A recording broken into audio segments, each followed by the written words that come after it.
Decision 2010, and this year's midterm races could have a ripple effect not only here in Michigan but across the U.S. And today we're learning how voters might feel about it. Joining us live with more on this, NBC's Deputy Political Director Mark Murray. Mark, thanks for your time tonight. You guys got a new poll out, NBC News and Wall Street Journal. You're forecasting of significant gains for the GOP in a couple of weeks. However, there are improvements for the Democrats in this poll. What's your takeaway here?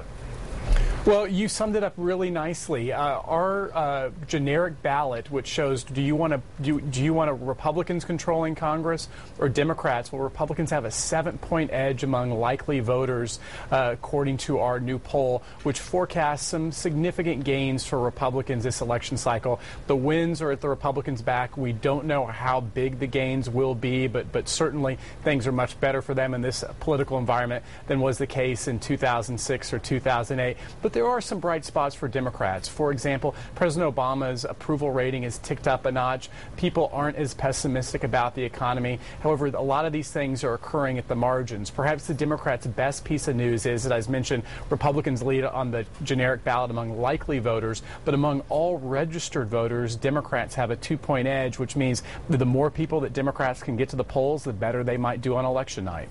Mark, one of the other tidbits coming out of this, 50% of Americans think that the government's doing too much. I'm curious to know, how does that national sentiment impact some of our local races here in Michigan, maybe the 3rd or the 7th districts?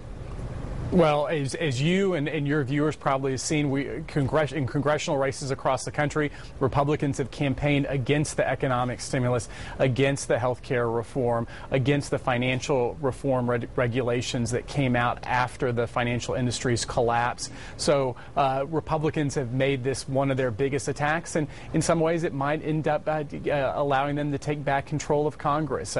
Now, still in the poll, 45% think that the government isn't doing enough. They want more governmental action. So it's pretty narrow, but you can see that Republicans have the edge on this question.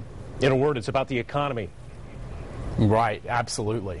All right, Mark Murray, we appreciate your time tonight. Deputy Political Director for NBC, we appreciate it. And we invite you to tune in, NBC Nightly News this evening, for the latest in politics across the country. Plus, after nearly 2 decades, why does Clarence Thomas's wife, the Supreme Court Justice, now want an apology from Anita Hill? NBC Nightly News at 6:30 on Wood TV 8.